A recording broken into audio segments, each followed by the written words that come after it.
Hi, I'm Mary Kopczynski, the CEO of Regalytics. Welcome to this week's Regulatory Roundup. Since November 6th, there have been 140 regulatory updates, a light week, but because of Veterans Day. So the regulator of the week was a close tie between the SEC and the IRS, but on the balance, I'm going to give it to the SEC. Last week, the SEC issued two proposals about proxy voting. There's a long history of rights and powers you own as the shareholder of a stock. In fact, you have the right to vote on certain issues, and you can even bring up issues that you would like to have voted on by other shareholders. The first proposal that the SEC put forth is to make sure that you as a shareholder have more accurate, complete, and transparent information to make your voting decisions. The second rule is about when you as a shareholder have a right to get on the agenda for a shareholder vote.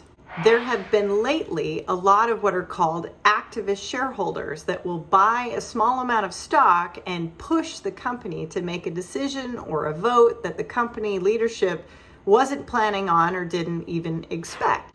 So to resolve this, the SEC put forth a rule that explains a tiered approach to what the requirements are for a shareholder to have a right to do this. Those tiered examples includes things like amount of stock held, but also length of time that the stock has been held. This is a really important issue for the future of how corporate governance works.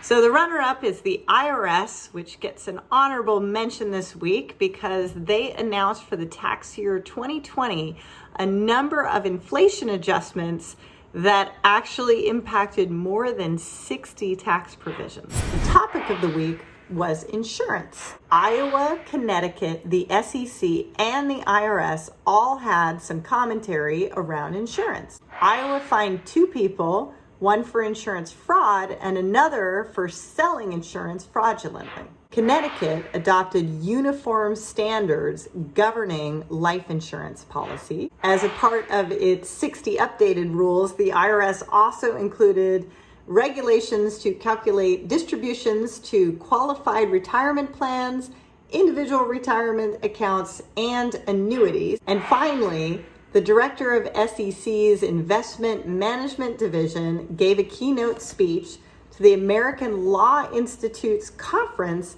on life insurance company products.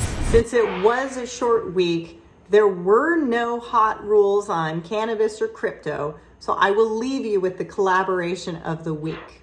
It goes to the OCC, the Fed, the FDIC, the FCA, and the FHFA around swaps and more specifically legacy swaps. So there are a lot of regulations going on right now having to do with swaps that are not centrally cleared, specifically rules around margin and a lot of data points you're supposed to have around these contracts. This rule clarifies that certain legacy swaps can be exempted from update if they're already being fixed for purposes of LIBOR replacement or qualified financial contracts.